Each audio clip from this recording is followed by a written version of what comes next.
안녕하세요. 코인우먼입니다. 오늘은 2025년 6월 13일 금요일 오전 11시 52분 경입니다. 구독과 좋아요, 알림 설정 정중히 부탁드리면서 오늘 영상 시작하겠습니다.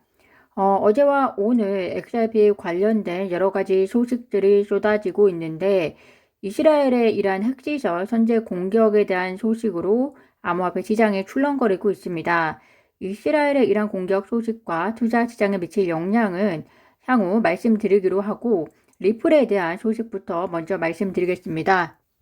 오늘 새벽 미국 SEC와 그리고 리플이 뉴욕 지방법원에 소송 중단과 그리고 벌금 반환을 요청을 했습니다.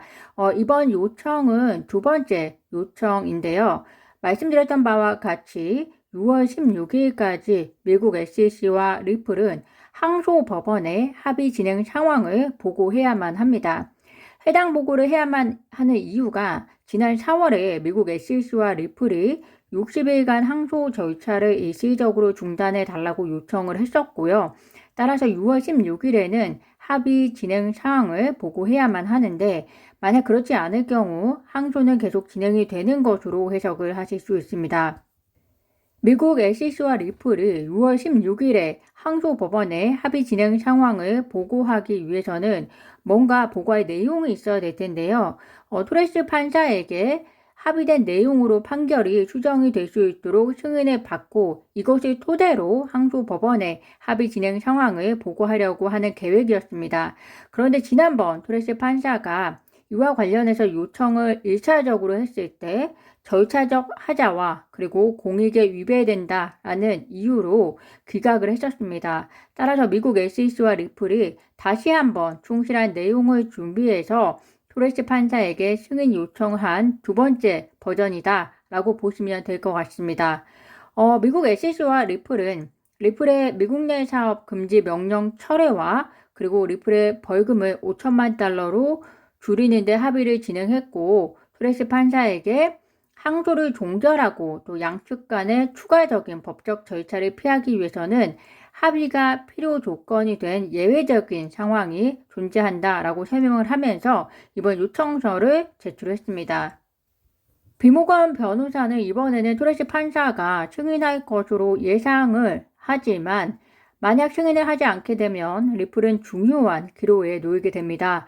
즉 리플이 기존의 토레스 판사의 판결을 그대로 수용한 채로 합의를 하고 항소 절차를 중단하느냐 아니면 항소를 계속해서 진행하느냐라는 중요한 기로에 서게 될 것인데요. 따라서 한간에 이 소송은 이미 끝났다라고 해대는 것은 어떻게 보면 잘못된 것일 수도 있습니다. 따라서 이번 토레스 판사의 판결이 매우 중요한 의미가 될 것이라는 점에서 투자자분들 역시 주목하셔야 할 것으로 보입니다. 토레스 판사에게 1차적으로 판결문 수정 요청을 한 시점이 5월 8일이었고요. 그로부터 약 2주일 정도 후에 토레스 판사가 기각 판결을 했는데요. 오늘이 6월 13일이고 또 16일까지 항소법원에 보고서를 제출해야 하기 때문에 약 3일 안에 토레스 판사로부터 결정이 있어야 할 것으로 보입니다. 만약 그것이 어렵다면 미국 SEC가 항소법원에 시간을 조금만 더 연장해 달라고 요청을 할 수도 있을 것은 같은데요. 이는 추후 상황을 지켜보시면 될 것 같습니다. 토레스 판사가 판결문의 수정을 승인하기 위해서는 공익에 위배되지 않고 매우 중대한 사항이 있다는 것을 양 당사자가 요청서를 통해서 토레스 판사에게 설명을 해야 할 텐데요. 여기서 우리가 하나 단서를 얻을 수 있는 것이 이번에 요청서를 제출한 내용을 보면 양측이 항소를 중단하기 위해서 이 조건으로 합의하기 위한 예외적인 상황, 즉 예외적인 이 단어에 주목하셔야 될 것 같은데요. 예외적인 상황이 존재한다라는 이야기를 했다는 점입니다. 저는 이 예외적인 상황에 주목을 해야 한다라고 말씀을 드리는데 그 이유가 예외적인 상황이라고 하면 단지 합의를 위해서 리플이 이 조건을 원한다가 아니고 리플과 합의를 하게 되면 이를 통해서 미국 SEC나 미국 정부가 대의와 그리고 공익을 얻게 되는 무언가가 있을 것이라는 이야기로 저는 들리는데요. 그 예외적인 상황에 대한 구체적인 설명은 없어 보이기 때문에 이를 어떻게 해석할지는 토레스 판사의 영역으로 보입니다. 반면에 이 요청을 조금 더 이렇게 자신감 없이 바라보는 변호사도 있습니다. 라이스 폴리 변호사의 경우는 미국 SEC가 이번 요청서에는 비슷한 케이스를 언급을 했고, 또 현재 SEC 암호화폐 태스크포스가 운영이 되어서 규제 명확화를 위해 노력하고 있다는 정도의 내용이 추가로 들어갔지만 본인은 충분하지 않다고 보여진다라고 말하면서 토레스 판사가 이 승인 요청을 받아들이기를 원하지만 낙관만 전망하기에는 힘들다라고 말하고도 있습니다. 따라서 제가 말씀드리는 것은 그 결과에 대해서는 시장의 의견이 분분하다는 점, 따라서 시장의 분석을 조금 더 우리가 살펴보셔야 될 것 같습니다.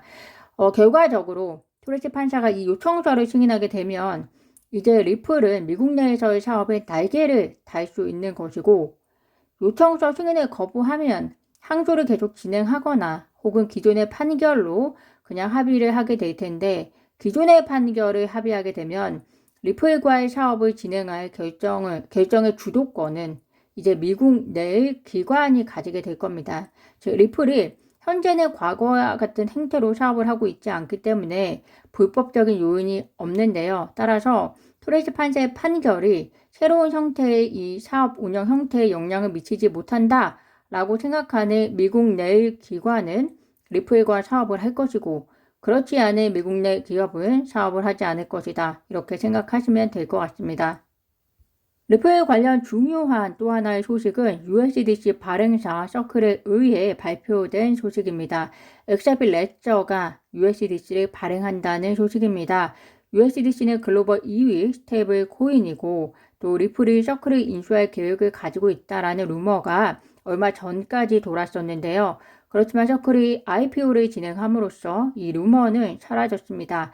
아마도 엑사필 레저 내에서 USDC의 발행과 관련된 움직임 때문에 시작된 루머가 아닌가라는 생각을 해보는데요. 엑사필 레저 내에서 USDC가 발행이 되게 되면 리플의 스테이블 코인 RAUSD와 함께 엑사필 레저의 활동이 굉장히 활발하게 됩니다. 따라서 엑사필 레저 생태계 내에서 스테이블 코인들이 경쟁을 하게 되고 협력도 하게 되고 이런 과정들이 촉진이 될 것으로 보이고요. 그렇게 되면 리플은 글로벌 디지털 금융 허브로 진화되는데 기반이 될 수 있다라는 시장의 분석도 있습니다. 어제 제가 공유해 드렸던 브래드 갈링하우스가 에이펙 2025에서 발언한 내용 잘 생각해 보면 좋을 것 같습니다. 그가 스위프트의 기술적 통합을 넘어서 점유율, 즉 스위프트가 하고 있는 송금 결제의 시장 점유율 자체를 가지고 오겠다라고 했는데요.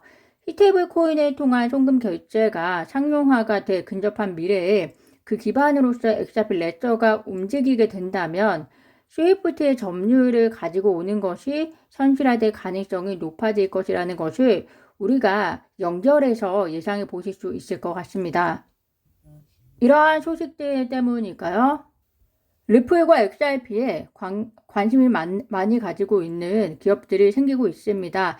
싱가포르 소재 웹3 기업 트라이던트 디지털 테크 홀딩스가 XRP 준비금 조성을 위해서 최대 5억 달러를 모금할 계획이다라고 전해졌습니다. 최근 XRP 준비금 조성을 위한 투자 모금 계획의 소식들이 하나 둘씩 나오고 있는데요.